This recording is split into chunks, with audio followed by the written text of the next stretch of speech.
एकीकरण।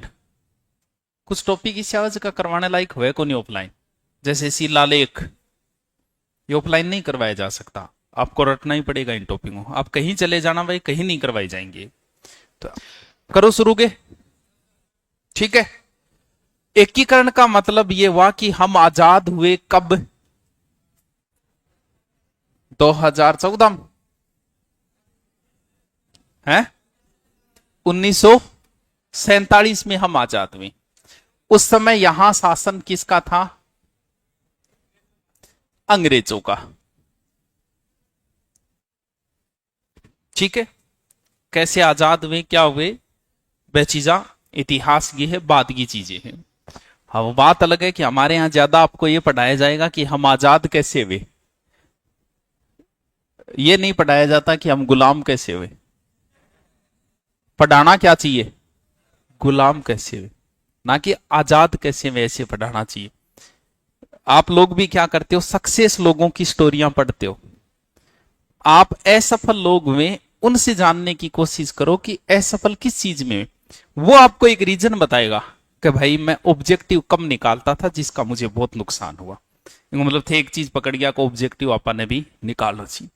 एक थान बोल रहे यार मैं करंट में मारे गए मेरे सारो अच्छो हो, क्योंकि सबकी आदत होती है डेड जी के रटने की, करंट कोई नहीं पड़ता, रुचि नहीं बनती करंट में।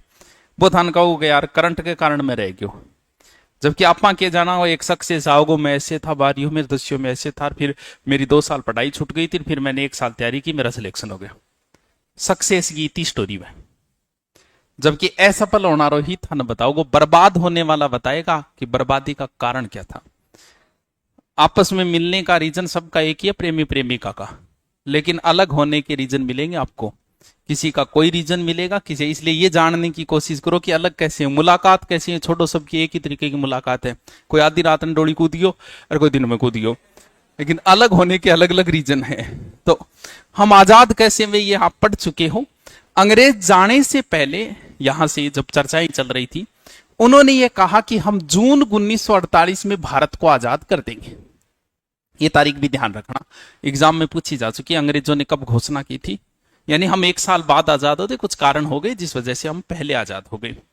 वहां पर कहा, इंग्लैंड में उस समय चुनाव चल रहे थे। एक तरफ था चर्चिल और दूसरी तरफ था लेबर पार्टी से प्रधानमंत्री एटली। एटली ने घोषणा की थी अगर हमारी सरकार आई तो हम आजाद कर देंगे, जबकि यह कह चुका था कि सोने का अंडा देने वाले ऐसे देश को मैं आजाद नहीं करूंगा। यानी कुछ भी रहा हो, आजादी का मूल रीजन क्या था? आजादी का मूल रीजन अंग्रेज स्वयं ही थे। उनको लगा यार लूट लाट लियो कि बच्चों तो हाथ कौन। फिर 45 में वो कमजोर हो गए थे द्वितीय विश्व युद्ध के बाद, वो अपनी मर्जी से गया था, लेकिन हम श्रेय ये लेंगे कि हमने आजाद करवाया। क्योंकि आप जिन भी लोगों को नाम लोगे ना, लगभग की मृत्यु तो 31 में 30 में हो चुकी थी, लगभग के आप जितनों के, एक सिर्फ एक डैनियों बच्चियों, विश्वास चंद्र बोस भी लास्ट 45 पे, उसके बाद सिर्फ एक डैनी बच्चियों। यानी उनको जाना ही था, सीधी सी बात है। जाने से पहले ये सरकार आ गई वहां, और जाने से पहले उन्होंने एक बात कही कि देखो भाई, थे जितनी भी रियासता हो थे हो टोटल 565 राजा अमीटे थे, जितना भी राजा हो थारी मर्जी, 2 देश बनेंगे, यानी हम बांटेंगे। बांटन से याद रखना उस समय का वाइस राय था लॉर्ड माउंट बेटन। आपको हम बांट रहे हैं, जिसकी इच्छा हो वो पाकिस्तान जाइए, जिसकी इच्छा हो भारत में रहिए, और जिसकी इच्छा हो आजाद रहो ना। बेटी का बाप ओ के करके छोड़िए कर, जाता जाता गड़बड़ कर गया। उनका स्वतंत्रता अधिनियम 8 उसमें लिख के चले गए थारी मर्जी, भाया पाकिस्तान में जाओ पाकिस्तान में जाओ, भारत में रहो भारत में रहो, और आजाद रहो तो आजाद रहो। अब थे बताओ इतना मेंढका अनेक जगह क्यों करीजे? 5 लोगों को थारा काका ताऊ जी 5 जना ब्याह में बन एक जगह कौन कर सको, ए करी जाएगी ए भांत भांत का पूरा भारत का है। यानी आ मान लियो कि जी मेंढका वे नहीं, मेंढका ने लियावे तराजू तोलन खातर एक मेंढकन चक्के लिया तो मां बैठे वो पाछू कूद दिया बारे, बे एक ने लियावे दूसरो कूद दिया, इल्ले लियावे इल्लो नट दिया। बहुत कठिन काम था, इसो काम कोई लो पुरुष ही कर सको भाई। इन खातर सरदार जी की इज्जत है भारत में। उस समय का गृह मंत्री था ये। इतना ये बहुत बहुत टफ काम है, 5 लोगों को एक जगह नहीं किया जा सकता। पूरे गांव में अगर 10 जना ने एक जगह करना तो मुश्किल काम हो जाए, ये तो बहुत बड़ो काम है। पूरे भारत के राजाओं को एक जगह बन बुलाना, और आज की शर्त रखे गए समस्या पैदा कर रही है। क्यों? सगड़ा आके मैं आजाद रहूंगा भाई, अरे मैं की मैं क्यों मिलांगा, हम तो स्वतंत्र रहेंगे। बोले यार ओ कीड़ो मेटो वेल। तो हमने एक विभाग बनाया जिसका नाम था रियासती विभाग। रियासती विभाग 5 जुलाई 1947, जिसके अध्यक्ष कौन थे और इसका सचिव था वीपी मेनन। ए बोले यहाँ को नहीं थार बापू जी को राज को नहीं, जच्चे पाकिस्तान में उड़ जाए, जच्चे भारत में आजाद है। आजाद मिलना तो पड़ेगा आपको, भले पाकिस्तान में मिलो भले ही भारत में मिलो।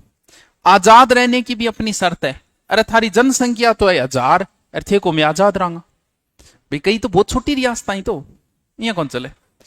आजाद रहने के लिए आपके पास कम से कम 10 लाख तो होनी चाहिए जनसंख्या, और 1 करोड़ होनी चाहिए थारी आय, वार्षिक आय। ये शर्त जो मानेगा, जिसकी पूरी हो रही है, वो स्वतंत्र रह सकता है। अब राजस्थान में थी टोटल कितनी रियासतें, और इस शर्त में आने वाली सिर्फ 4 ही रियासतें बची। बाकी को तो मिलना पड़ेगा, भले आप भारत में जाओ भले पाकिस्तान में। इसका मतलब ये शर्त फॉलो करेगी वो बड़ी रियासतें। ये याद रहे, बड़ी बड़ी कौन सी? जयपुर और जोधपुर और बीकानेर बड़ी रियासत है। बीकानेर को तो बीकानेर को नहीं, चूरू बीकानेर मा तो, गंगानगर बीकानेर मा तो, हनुमानगढ़ बीकानेर बिना फतेहपुर तक बीकानेर में हो तो हो गयो बीकानेर और उदयपुर। ये 4 रियासतें स्वतंत्र रह सकती थी, और इन 4 रियासतों में ही सबसे ज्यादा समस्याएं आई थी। क्यों? सब ज्यादा नाटक है ही करा। वो जोधपुर आरो कदी कदी पाकिस्तान में जाऊंगा, कदी कदी भारत में जाऊंगा। जोधपुर में बहुत समस्या आई आपने। भारत में कितनी रियासतों में आई?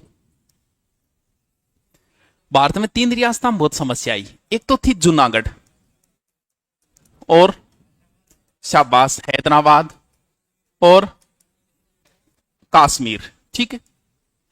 जूनागढ़ बीकानेर, अरे वो गुजरात में आपनो जो जूनागढ़ नाम है बिंग आधार पर ही पड़े। राय सिंह को वहां का प्रभार सौंपा था मुगलों ने, तब उसका नाम पड़ा था यहां वाले का जूनागढ़। जूनागढ़ को राजा कह के पाकिस्तान में जाऊंगा। अब एक बात बताओ थे जी, और राजस्थान है, और ये राजस्थान में धौलपुर आ रही आ बोल रहे मैं तो पाकिस्तान में जाऊंगा। तो किया जाओगे तू पाकिस्तान में जी? भाई बीच में पूरो पूरो भारत को क्षेत्र है, तू पाकिस्तान में जाओगो क्या? तो बता, आई हालत अठे। बोले तू जाओगो क्या? एक काम कर, जनता ने पूछ लिया, वोट करवा लिया।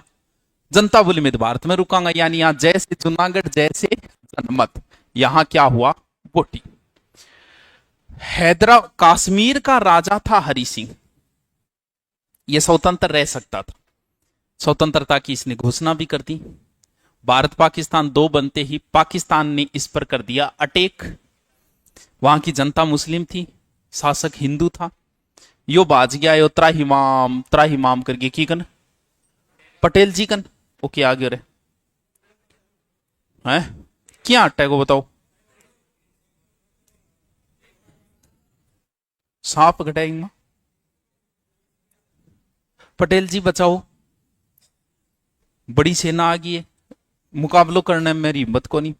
पटेल जी बोले बात तो तेरी शानी है, लेकिन मैं क्यों बचाऊं भाई? बचाने के पीछे कोई, जैसे हम लोगों कई बार किया आपने थोड़ा यहाँ शांति प्रिय और कीड़ो ज्यादा है।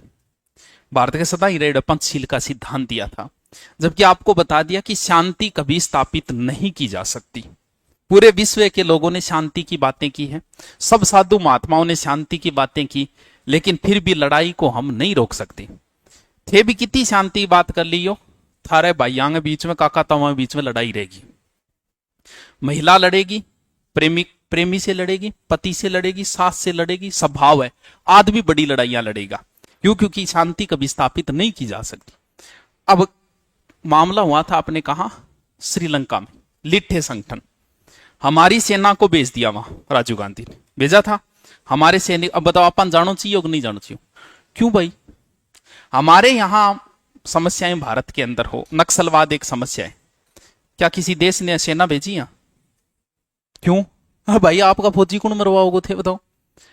अब पटेल जी बोले यार मैं क्यों, तो मैं मेरे फौजियान क्यों मरवाऊं भाई तेरे जागे, बात भी जाई जवाएंगे। तू कोई भारत में थोड़ी है, बोले वो पेच गठे लिया मैं साइन करती हूँ, मैं भारत में मिल जाऊंगा, ले साइन करती हूँ, वो भेज देंगा। तो इसको क्या करवा लिए, हस्ताक्षर करवा लिए हरि सिंह सिंह। ठीक है। हैदराबाद को निजाम बड़ी क्षेत्र था, ये बहुत नाटक कर रहा था, कोई ऑप्शन नहीं बचा तो यहां पर भेजी हमने सेना और चलाया ऑपरेशन पोलो। 2-3 ऑपरेशन बहुत फेमस रहे है। स्वर्ण मंदिर वाला कौन सा था? इंदिरा गांधी की मृत्यु का कारण वही बना था। ऑपरेशन ब्लू स्टार, कारगिल विजय, ऑपरेशन विजय, और एक ऑपरेशन कौन था है, ऑपरेशन पोलो। तो ऑपरेशन पोलो के तहत यहां सैनिक कार्रवाई की और इसको भी मिला लिया। हमें इससे मतलब नहीं है, हम कहां आते हैं, आप पर आओ नहीं, आप अपने पर ध्यान दिया। राजस्थान में 19 रियासतें थी, ठीक है, 3 थे ठिकाने। ठिकाना रियासता को मतलब वो है कि रियासत भाई वे जट राजा बैठे गो, रियासत का मतलब राजा बैठता है, ठिकाने का मतलब ठाकर बैठता है।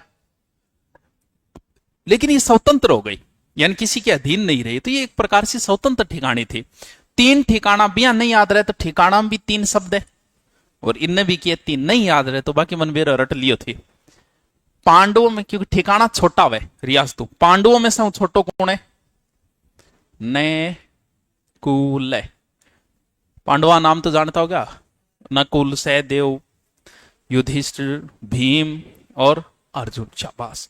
न से नीमराणा, कु से, ले से, तीनों ठिकाना का नाम है। एक हो सी श्रेणी, अजमेर मेरवाड़ा, यो केलोचो है। वर्तमान भारत कितनी श्रेणियों में है?